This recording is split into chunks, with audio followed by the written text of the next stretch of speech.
Ever wonder why teams speak but never understand each other? Could effective project management actually be the bridge for this particular gap? But you mind if I tell you a short story?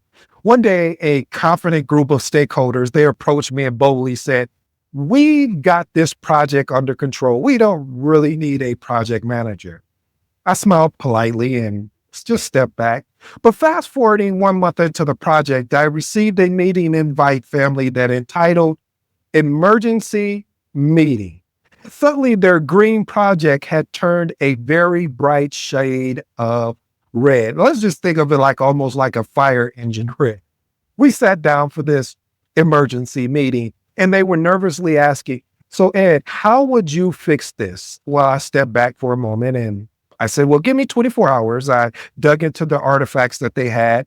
And sure enough, just like countless projects I've led before, there was one piece that it ties to all of the projects, which is overlooking the communication aspects.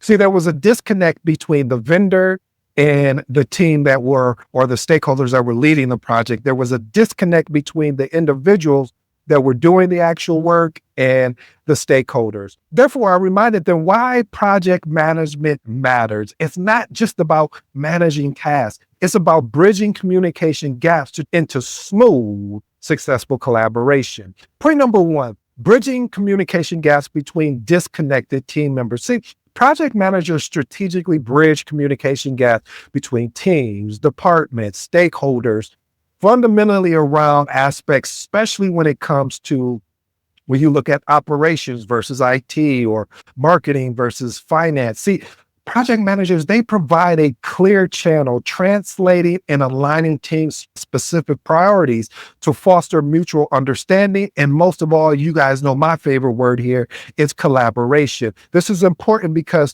being able to reduce these communication breakdowns, you improve your alignment. It also helps break down the silos that are actually created. And then overall, you improve your efficiency. And then this leads to a faster and smoother project completion. Experiment with these actionable tips. Schedule regularly cross-functional meetings with clear and shared agendas. Number two, establish collaborative goals that emphasizes mutual benefit. And the last and final one, utilize some type of visual communication, whether that's a shared dashboard, whether that's a information radar, or radiator, whatever that visual dashboard looks like for you. And I want to give you a pro tip because this is one of these things that I see happens a lot, like I shared in the story. A lot of times the reason why projects break down is the gap in communication. So here's my pro tip for you. Position yourself as a central connector who proactively, that is the key word, proactively identifies and closes communication gaps to ensure a project meets its goals and expectations. Point number two, balance visionary thinking and being pragmatic. What does that look like? See, project managers effectively balance ambition, visionary goals with executives on the day-to-day realities faced by the teams, ensuring that the project remains both innovative and executable. This is important because this prevents visionary ambitions from derailing practical project execution, maintaining stakeholders' confidence by demonstrating realistic yet innovative progress. Experiment with these actionable tips. Clearly define the strategic vision alongside achievable and short-term milestones, regularly reassess and recalibrate goals as projects evolve, advocate for incremental delivery approaches to align visionary ideas with practical or pragmatic constraints. And my pro tip for you on this one today, family, is be adept at negotiating scope and expectation, making it clear that project management is not about limiting vision, but maximizing the value of the achievable impact it can have. Point number three, navigating organizational ambiguity. See, project managers thrive in uncertain, evolving environments by providing clarity and direction despite the organizational complexity, the shifting of priorities, as well as unclear directive. This is important because project managers ensure continuous progress, maintaining team morale, and prevents paralysis, or what we say productivity dropping due to uncertainty. Experiment with these actionable tips. Embrace an agile mindset that supports adaptive decision making. Next one, clearly document decisions made in ambiguous situations to provide a reference point. Communicate transparently and frequently to address ambiguity head on. Here's another pro tip I want to give you, family. As you can see, I make sure I continue to provide as much value as possible, especially for my new project managers or people that are actually leading projects and need a refresher. So here's my pro tip. Frame ambiguity as an opportunity for leadership rather than setback. This mindset of yours will enhance your team's resilience and adaptability. Point number 4, translate technical jargon into business value. This is my favorite. See, project managers translate complex technical concepts into accessible business language, ensuring stakeholders understand the direct value and strategic impact of these technical tasks or decisions that are required. This is important because this enhances the stakeholder buy-in and improves the decision-making clarity and maintains ongoing project support. What tends to happen is that, family, when you are working with a technical team, is that you have to be able to boil those concepts down and sell them back to the stakeholders that are actually, that you need buy-in from, because they want to know, well, why are we building this? Why are we going from, let's say, on-prem, meaning we have servers on-prem, to going into the cloud? And maybe they understand the cloud aspect, but being able to break down the reason why. Well, it's because of cost. Well, it's because of easeability of being able to do certain things that we may not have to do. So being able to explain with clear, concise conversation and allow them to ask questions and make sure that they feel safe asking the question. I know that sounds weird, but it is. It's the honest truth. Being able to make your stakeholders feel safe, like there is no such thing as a dumb question, because they're not as close to the project as you are. Here's my actionable tips I love for you to experiment with. Develop concise, plain language summaries for technical deliverables. Conduct stakeholder-specific presentations that link technical results directly to the business outcome. And the last and final one, train teams to communicate their progress and challenges in business impacting terms. Here's a pro tip I love for you to think about. Position yourself as a translator in chief, strengthening your authority as the critical interference, or I should say interface, between technical execution and strategic management. Point number 5, transform conflict into constructive dialogue.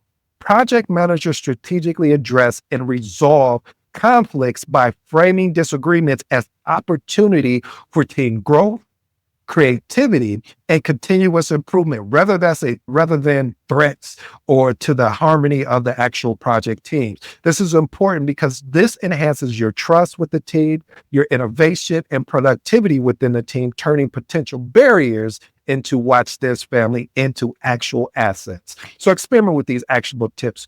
Establish a clear conflict resolution protocol and communicate these proactively. The next one, facilitate open and respectful discussions about disagreements, focus on solutions rather than blame. And then the last one, encourage a team culture that views conflict as natural and potential beneficial. I know that's probably going to be one that you may have some challenges with, like, how do you turn conflict and something that's natural, that is not attacking the individual, but is attacking the work. And when I use the word attacking, meaning I should have used a better word of saying challenging. Why wouldn't you want someone to be able to challenge the work, or challenge if they're coming from a good place? Then the only way you can find out they're coming from a good place is, this is how you enhance the trust. Because once you enhance the trust, then you have a better understanding from where this individual is coming from. Here's another pro tip I want to throw in for you, family. Regularly demonstrate calm, constructive approaches to conflict, reinforcing your role as a respected leader who can guide teams effectively through challenges. Point number 6, create accountability for invisible tasks. Project managers explicitly recognize and assign ownerships to tasks that are essentially yet frequently overlooked, such as documentation, knowledge management, or even just your routine administrative responsibility. This is important because this prevents overlooked tasks from becoming project risks, reduces the likelihood of unexpected disruptions, or the worst case, failures. So experiment with these actionable tips. Incorporate hidden task explicitly into project schedule and assign clear ownership. Regularly follow up on task completion during status meeting. And the last one, highlight the strategic importance of these tasks to ensure ongoing commitment. Here's a pro tip I would love for you to think about. Build your reputation by advocating for strategic value in tasks that typically go unnoticed, emphasizing comprehensive accountability. Point number 7, protect teams from external noise. Say what? I said external noise. See, project managers actively shield teams from organizational distraction, unnecessary bureaucracy, political pressures, ensuring team members stay focused, or what I like to say, keeping the main thing, and that is focused on critical project activities. This is important because this boosts teams' productivity, engagement, and mental wellness by reducing stress and improving construct concentration on core responsibilities. Experiment with these actionable tips. Clearly define your role as a primary interface for external queries or interruptions. Next one, create a structured communication flow that minimizes disruption. The last and final one, regularly remind external stakeholders of team boundaries and protocols for requests. Here's a pro tip I love to leave you with. Actively maintain and defend boundaries around your team. This demonstrates a visible commitment to their well-being as well as their effectiveness. Point number 8, curate stakeholders' expectations. Again, curate stakeholders' expectations. Project managers proactively shape and manage stakeholders' expectations through clear communication, strategic updates, and transparent decision-making rather than passively responding to unrealistic demands. This is important because this prevents stakeholders' dissatisfaction, definitely project overruns, and misunderstanding, which again allows for a smoother project execution and sustained stakeholder trust. So experiment with these actionable tips. Regularly validate expectations with stakeholders just to ensure alignment. The next one, provide concise, realistic updates on project statuses, potential risks, and realistic outcomes. And the last and final one, use visual tools like we talked about before, for whether that's a roadmap, a dashboard, etc., so you can clarify and manage expectation. And this is my last and final pro tip for you, family. Establish yourself as an authoritative voice who carefully manages expectation. Position your role as a proactive curator rather than a passive communicator. Well, family, I appreciate if you stay here this long with me. I truly appreciate it. I just have a couple closing remarks and I'll send you on your way. Remember these 3 key points. Bridging communication gaps. This basically means breaking down silos, unifying disconnected teams. Next one is transform conflict, convert disagreements into constructive dialogue. And the last and final one, protect your team. Shield your team from external distractions. Listen, family, I just don't want you to absorb this information.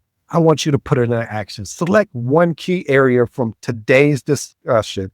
Make a commitment, not an interest, but a commitment to improving it immediately. Your leadership in project management is defined not by what you know, but by what you consistently do. Lead proactively and act intentionally. Well, family, I go by the name of ED. For all you smart and intelligent folks out there, that just simply means Ed. Until next time.